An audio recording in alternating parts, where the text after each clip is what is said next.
Capítulo 19. El capital financiero. El dinero efectúa movimientos puramente técnicos en el proceso de circulación del capital industrial y, podemos agregar ahora, del capital comercial, puesto que éste se encarga de una parte de la circulación del capital industrial, haciendo de esta parte su propio movimiento. La transformación de ese capital en capital financiero se opera justamente por esos movimientos que, convertidos en autónomos, vienen a ser la función de un capital particular. Este último efectúa tales movimientos, y solamente ellos, como operaciones que le son propias. Una parte del capital industrial y también, del capital comercial existiría no solo constantemente en forma de dinero, como capital dinero en general, sino como capital dinero sujeto a estas funciones técnicas. Pero ahora se disocia del capital total y se independiza una determinada parte en forma de capital dinero, cuya función capitalista consiste exclusivamente en efectuar estas operaciones para la clase de los capitalistas industriales y comerciales en su conjunto. Como en el caso del capital comercial, una parte del capital industrial existente en el proceso de circulación bajo la forma de capital dinero se separa y efectúa estas operaciones del proceso de reproducción para todo el capital restante. Por consiguiente, los movimientos de este capital dinero no son, a su vez, más que movimientos de una parte autónoma del capital industrial sujeto a su proceso de reproducción. Solo cuando y en la medida en que se invierta nuevo capital, cosa que puede ocurrir también en la acumulación, aparece el capital en forma de dinero como punto de partida y punto de término del movimiento. Pero para un capital que está desarrollando su proceso, tanto el punto de partida como el punto de término son siempre un simple punto de tránsito. Cuando el capital industrial, desde que sale de la órbita de la producción hasta que vuelve a entrar en ella, tiene que recorrer la metamorfosis, D no es en realidad, como veíamos ya en la circulación simple de mercancías, más que el resultado final de la primera fase de la metamorfosis, para poder convertirse en el punto de partida de la fase opuesta, que la complementa. Y aunque para el capital comercial la fase D del capital industrial aparece siempre como D, también para él una vez lanzado, es el proceso real constantemente D. Pero el capital comercial recorre simultáneamente los actos D y D, es decir, que no es solamente un capital el que se halla en la fase D mientras el otro se halla en la fase D, sino que el mismo capital compra constantemente y vende constantemente al mismo tiempo, por razón de la continuidad del proceso de producción. Se halla constantemente al mismo tiempo en las dos fases. Mientras una parte de él se convierte en dinero para volver a convertirse más tarde en mercancía, otra parte se convierte simultáneamente en mercancía para volver a convertirse más tarde en dinero.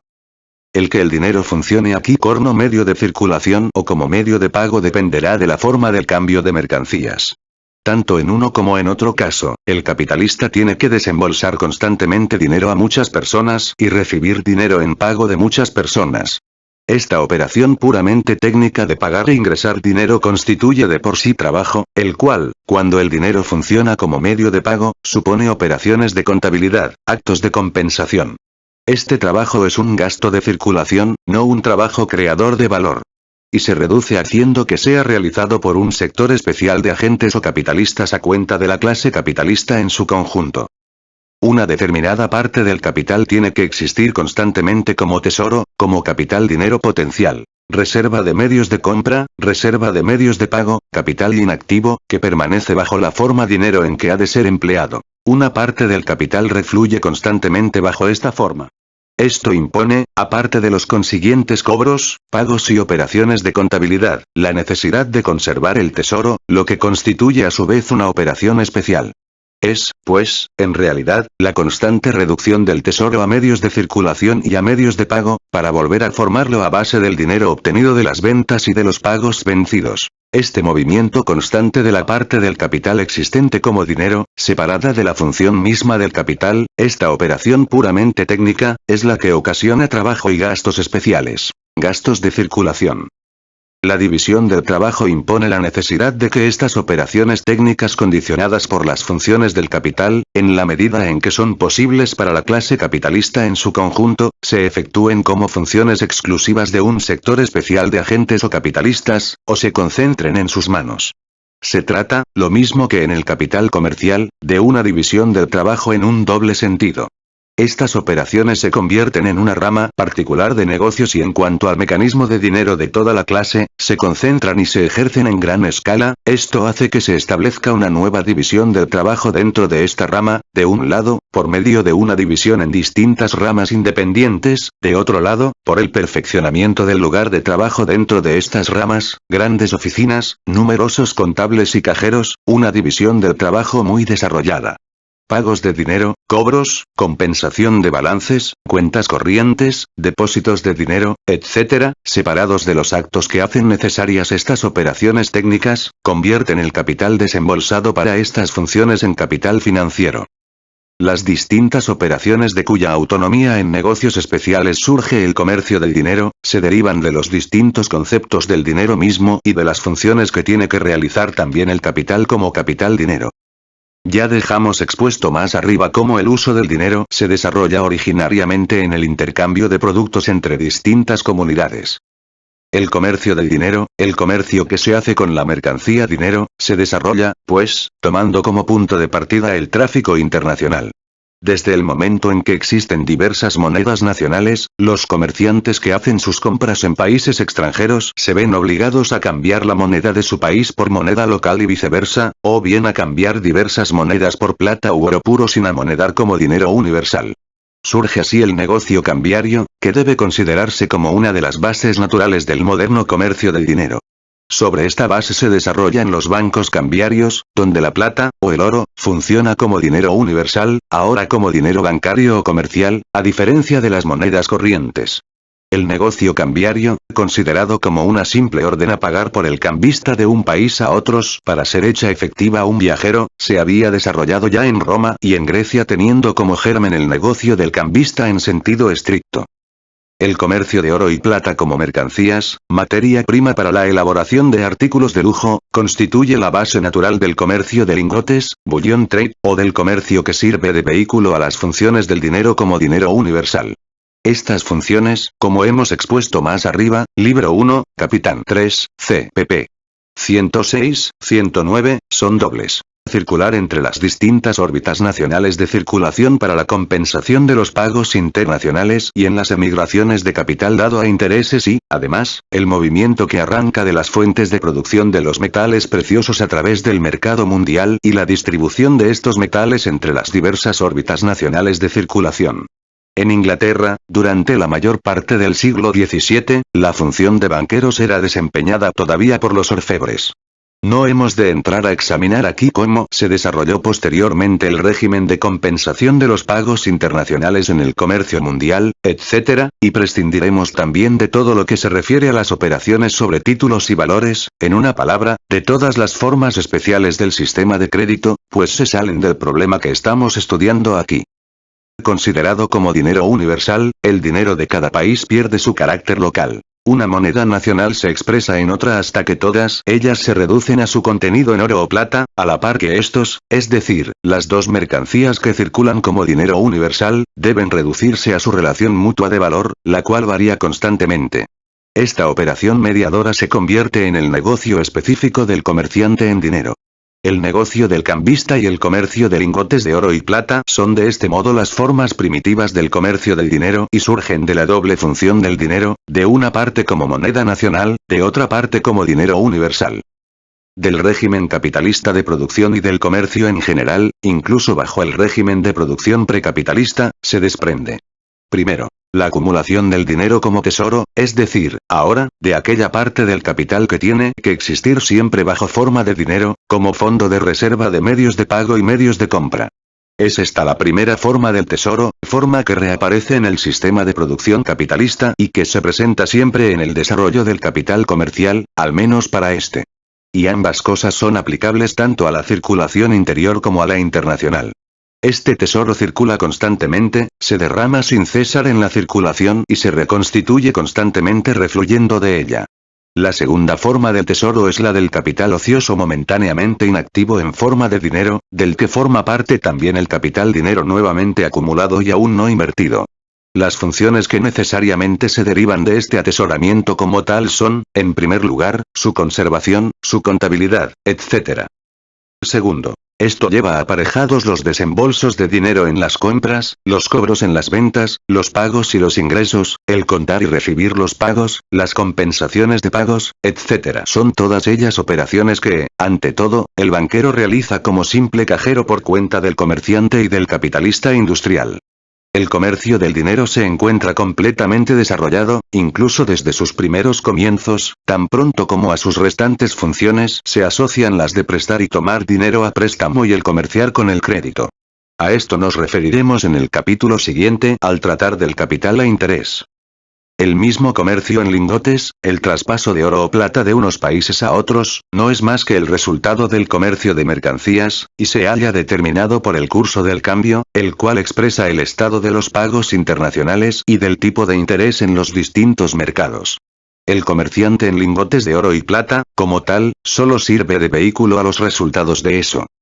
Al estudiar el dinero y el desarrollo de sus movimientos y modalidades formales, partiendo de la circulación simple de mercancías, hemos visto, libro 1, capítulo 3, cómo el movimiento de la masa del dinero que circula como medios de compra y medios de pago se halla determinado por la metamorfosis de las mercancías, por el volumen y la velocidad de esta metamorfosis, las cuales, como sabemos, no constituyen sino un factor del proceso de reproducción en su conjunto. Por lo que se refiere a la obtención de la materia dinero, oro y plata, de sus fuentes de producción, vemos que se reduce a un cambio directo de mercancías, al cambio de oro y plata como mercancías por otras mercancías, razón por la cual constituye un factor del cambio de mercancías, ni más ni menos que si se tratase de la obtención de hierro o de otro metal cualquiera. Y en cuanto al movimiento de los metales preciosos en el mercado mundial, prescindiendo aquí de este movimiento en cuanto expresa una transferencia de capitales a título de préstamo, transferencia que se efectúa asimismo en forma de capital mercancías, se halla totalmente determinado por el cambio internacional de mercancías, lo mismo que el movimiento del dinero como medio de compra o de pago en el interior del país se halla determinado por el cambio de mercancías dentro de este. Las emigraciones e inmigraciones de metales preciosos de unas órbitas nacionales de circulación a otras, en la medida en que obedecen solamente a la depreciación de la moneda nacional o al patrón doble, son ajenas como tales a la circulación del dinero y constituyen una mera corrección de desviaciones arbitrarias, impuestas por razón de Estado. Finalmente, por lo que se refiere a la formación de tesoros, en cuanto representan un fondo de reserva de medios de compra o medios de pago, ya sea para el comercio interior o para el comercio internacional, y asimismo en cuanto simple forma de capital momentáneamente inactivo, no es en ambos casos más que un precipitado necesario del proceso de circulación. Como la circulación de dinero es en cuanto a su volumen, a sus formas y a sus movimientos mero resultado de la circulación de mercancías, que desde el punto de vista capitalista solo representa el proceso de circulación del capital, en el cual va incluido el cambio de capital por renta y el cambio de renta por renta, cuando el gasto de rentas se realiza por medio del comercio al por menor, se comprende sin ninguna dificultad que el comercio del dinero no se limita a servir de vehículo al mero resultado y a la circulación de dinero como modalidad de la circulación de mercancías. La circulación de dinero de por sí, como momento de la circulación de mercancías, va implícita en el comercio del dinero. Lo que éste facilita son sus operaciones técnicas, que concentra, acorta y simplifica. El comercio del dinero no es la fuente del atesoramiento, sino que él suministra los medios técnicos para reducir a su mínimo económico este atesoramiento, en lo que tiene de voluntario, es decir, en cuanto no es expresión de capital inactivo o de una alteración operada en el proceso de reproducción, ya que el fondo de reserva para medios de compra y de pago, cuando se administra para la clase capitalista en su conjunto, no necesita ser tan grande como si se destinase a cada capitalista en particular. El comercio del dinero no compra los metales preciosos, sino que se limita a servir de vehículo a su distribución una vez que los ha comprado el comercio de mercancías. El comercio del dinero facilita la compensación entre las balanzas comerciales allí donde el dinero funciona como medio de pago y hace que disminuya, gracias al mecanismo artificial de estas compensaciones, la masa de dinero que para ello es necesaria. Pero no determina ni la trabazón ni el volumen de los pagos recíprocos. Las letras de cambio y los cheques, por ejemplo, que se canjean unos por otros en los bancos y clearing houses representan negocios perfectamente distintos los unos de los otros, resultados de operaciones determinadas, y se trata simplemente de obtener una mejor compensación técnica entre estos resultados distintos. Allí donde el dinero circula como medio de compra, el volumen y el número de las compras y las ventas son absolutamente independientes del comercio del dinero. Este solo puede acortar las operaciones técnicas que lo acompañan, reduciendo con ello la masa del dinero contante necesario para su rotación. El comercio del dinero bajo la forma simple en que aquí lo examinamos, es decir, separado del sistema de crédito, solo guarda, pues, relación con la técnica de un factor de la circulación de mercancías, a saber, con la circulación de dinero y con las distintas funciones del dinero que de ella se derivan. Esto distingue sustancialmente al comercio del dinero del comercio de mercancías, que sirve de vehículo a la metamorfosis de la mercancía y al cambio de mercancías o que hace que incluso este proceso del capital mercancías aparezca como proceso de un capital aparte, distinto del capital industrial. Por tanto, si el capital comercial presenta una forma que le es propia de circulación, en que la mercancía cambia dos veces de sitio, haciendo con ello que el dinero refluya a su punto de partida, por oposición a lo que ocurre en donde es el dinero el que cambia de mano dos veces, sirviendo así de vehículo al cambio de mercancías, no encontramos una forma especial de este tipo con respecto al capital financiero. Cuando un grupo especial de capitalistas desembolsa capital dinero con esta función de mediador técnico de la circulación de dinero capital que representa, en las condiciones modernas, el capital adicional, que en otras circunstancias solían adelantarse los comerciantes y los capitalistas industriales para estos fines, existe también aquí la fórmula general del capital D. Mediante el desembolso de D surge de más D para quien lo desembolsa. Pero aquí la mediación de D no se refiere a los factores materiales, sino simplemente a los factores técnicos de la metamorfosis. Es evidente a todas luces que la masa del capital dinero que los banqueros manejan, es el capital dinero de los comerciantes e industriales que se halla en circulación y que las operaciones que los bancos efectúan no son sino las operaciones propias de aquellos, a quienes esos bancos sirven de intermediarios.